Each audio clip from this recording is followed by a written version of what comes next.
अस्सलाम वालेकुम बच्चों। आज का एग्रीकल्चर का टॉपिक एग्रीकल्चर आज का एग्रीकल्चर का टॉपिक है क्रॉपिंग सिस्टम।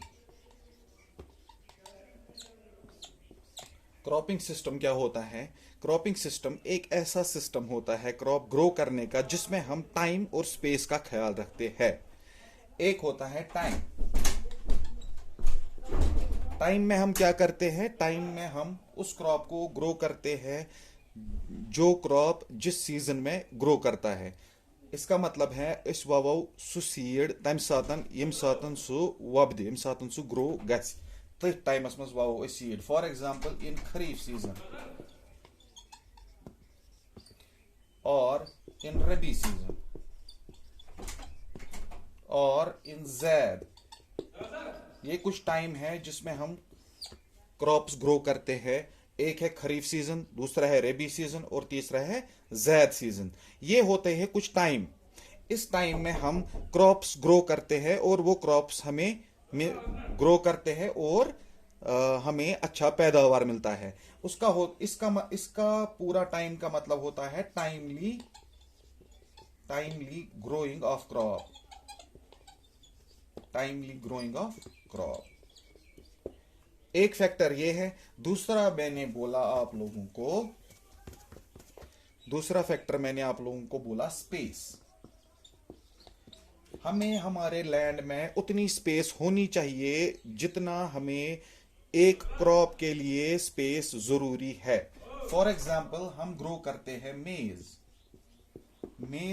एक क्रॉप है जो हम ग्रो करते हैं, उसकी स्पेसिंग हमें होती है 60x20।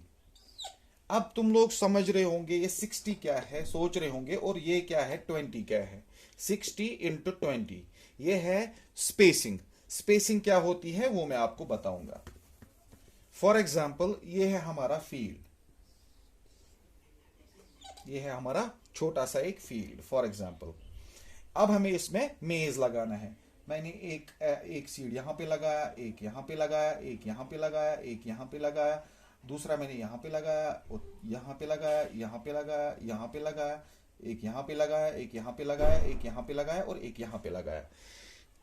अब यहां से लेके इस सीड से इस सीड तक ये जो डिस्टेंस है इसको बोलते हैं row to row distance, R to R, row to row.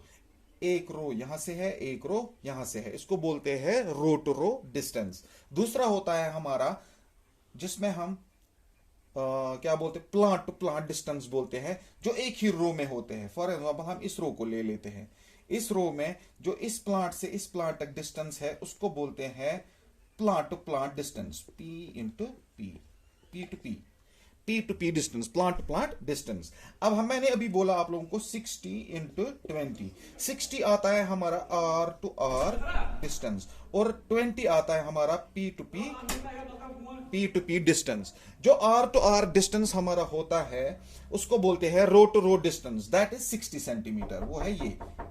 In case of मेज हम 60 सेंटीमीटर की गैप रखते हैं एक सीड एक रो से दूसरे रो तक, ताकि हमारा जो उसमें क्रॉप में स्पेस है वो पूरी स्पेस मिल जाए, उस क्रॉप को फैलने में ग्रो करने में पूरी स्पेस मिल जाए। अगर हमने स्पेस का ख्याल नहीं रखा, अगर हमने क्रॉपिंग सिस्टम में स्पेस का ख्याल नहीं रखा तो क्या हो जाएगा? हम अगर स्पेस का ख्याल नहीं रखेंगे, हमने ऐसे सीड डाले एक दूसरे के ऊपर एक दूसरे के ऊपर एक दूसरे के ऊपर, तो क्या हो जाएगा कि हमारे जो फील्ड में है वहां कंसंट्रेशन सीड्स की ज्यादा हो जाएगी और जो अवेलेबल न्यूट्रिएंट्स होते हैं, फॉर एग्जाम्पल जो फूड होता है सीड्स का, फूड जो सीड्स लेते हैं या बेबी प्लांट लेता है, बेबी प्लांट, और वी कॉल इट सीडलिंग। हम जो इसमें सीडलिंग्स जो ग्रो करती है, जब वो ग्रो करती है उनके जो न्यूट्रिएंट्स होते हैं वो कम मिलते हैं। एक इनको कम मिलता है, दूसरा इनको कम मिलता है। क्यों? क्योंकि हमने इसमें स्पेस का ख्याल नहीं रखा, इनको डिस्टेंस कम मिलती है। और जितनी ज्यादा हमें जमीन जरूरत होगी उतनी ज्यादा हमें रखनी है उस क्रॉप में। जितनी साइंटिफिकली हमें डिस्टेंस उसमें चाहिए उतनी हमें जरूरी रखनी है। फॉर एग्जाम्पल मैंने मेज को ग्रो किया, आपको मैंने अभी बोला एक दूसरे के ऊपर साथ साथ जब वो ग्रो करेंगे एक टाइम ऐसा आएगा उनकी ग्रोथ स्टॉप हो जाएगी, ग्रोथ रिटार्ड और स्टॉप। क्यों? क्योंकि न्यूट्रिएंट कंपटीशन हो जाएगा। अब मैं आपको बताता हूं वो न्यूट्रिएंट कंपटीशन क्या होता है। देखो, nutrient competition, nutrient competition, light competition,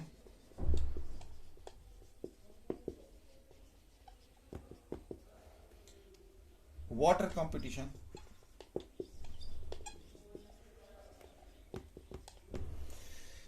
इसमें क्या है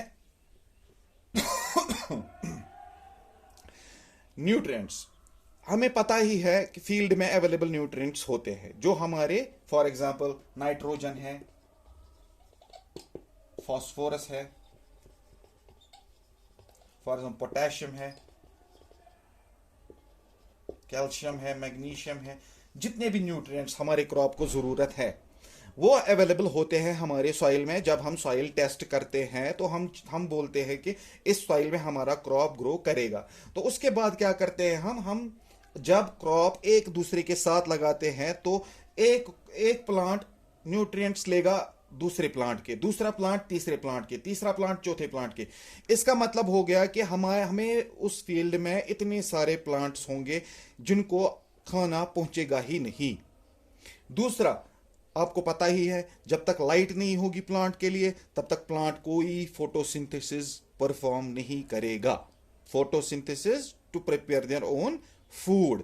तो वो अपना खाना नहीं बना सकता है जब तक उसको लाइट पेनिट्रेट नहीं हो जाएगी। जब हम एक दूसरे के ऊपर इन सीड्स को लगाएंगे, ये ग्रो करेंगे, तो इनको आपस में शेड आ जाएगी, लाइट पेनिट्रेट नहीं हो जाएगी। उसकी वजह से क्या हो जाएगा? उसकी वजह से कंपटीशन आएगा लाइट का।